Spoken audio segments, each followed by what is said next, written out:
We are real big on remembering the bad things that have happened in our department. Bad meaning significant injuries, line of duty deaths. Chief Edwards was the fire chief. I can remember that's about the time I was hanging out in the department here. I would ride with him when he was Chief 6 downtown. And I know that during his tenure as a fire chief, there was a large amount of members that died in the line of duty. Unfortunately, when I was fire chief, there were 4 on-duty fire deaths.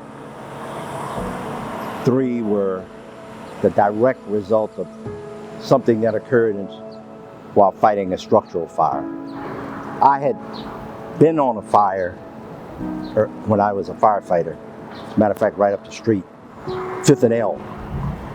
Firefighter Maurice Turner from Engine 16 was killed by a wall falling on him.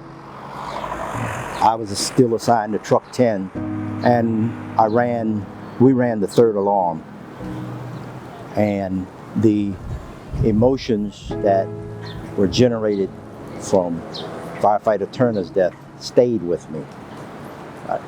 Then we lost Firefighter John Williams, who was assigned to Rescue Squad 1. I was a lieutenant at Squad 1 at the time, but on a different shift. That got to me because I knew John personally. And then the 4 deaths that occurred while I was fire chief. Now I am the responsible person to lead this agency during that time period. And I remember the first one, Firefighter John Carter, 4th and Kennedy Street. I was off on leave, and I get a phone call about 6:30 that morning, firefighter missing. That was the first death in 13 years. The thing that really got me through John Carter's death was his wife. When I went to her house to inform her of what had occurred, they came from a fire service family, so they knew. I walked into the house. I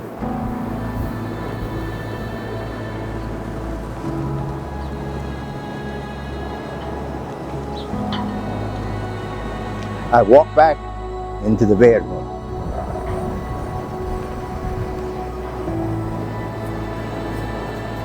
She opened up her arms, and we sat on the bed and cried together. Fire department? Yes, 3146 Cherry Road. Fire in the basement townhouse. We were responding for the Cherry Road house fire, Memorial Day weekend. 26 is on the scene, a 2-story row with heavy smoke showing, 0022. We were excited about being able to do what we do as firefighters, put fires out. But at the same time, we were concerned about the residents of the house and making sure that they were safe. So myself, Lewis Matthews, and the officer of Engine 26 went in through the front door.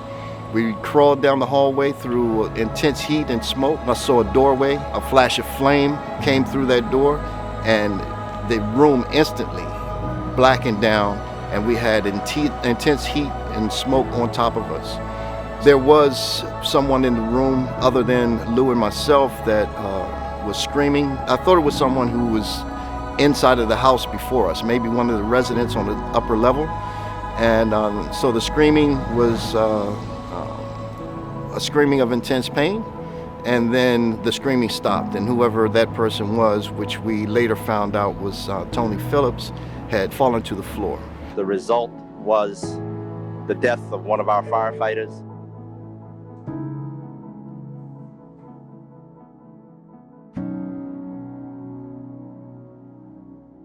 On the fire ground, when they cut away my clothes, I saw my skin from my stomach go with my shirt. I saw the skin from my fingers go with my gloves. They gave me 5% chance to live. I received 2nd and 3rd degree burns over 65% of my body, and I was in the structure from the time of the heat entering into the room where we were until leaving, about 2.5 minutes.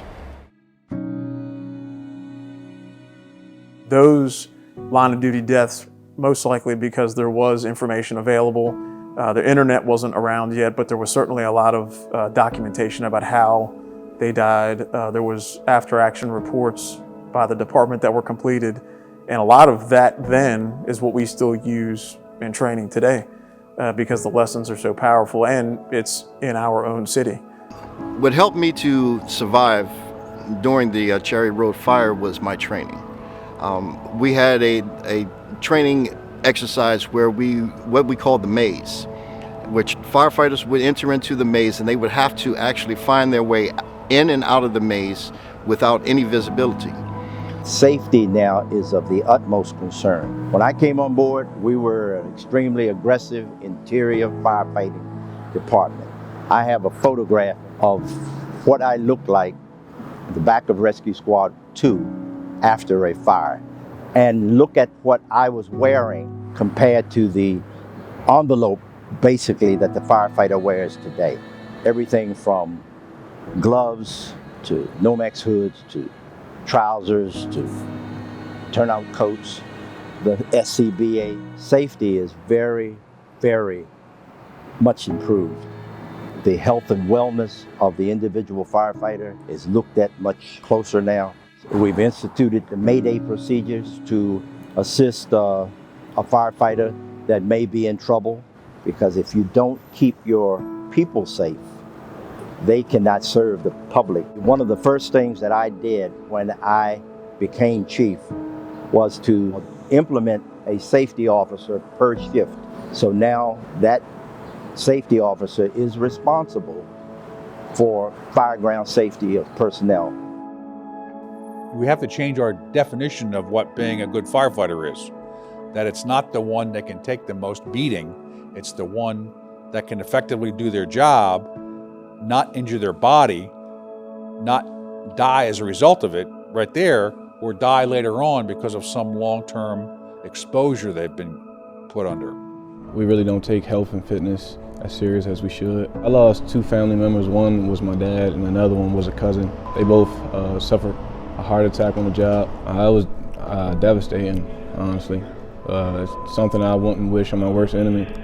Like, it's something that no kid or anybody should go through. Seeing your parents or family members go to work and not make it home. I think all of that part of our history is what drives us to become a better department, right? It's changed operations in certain ways.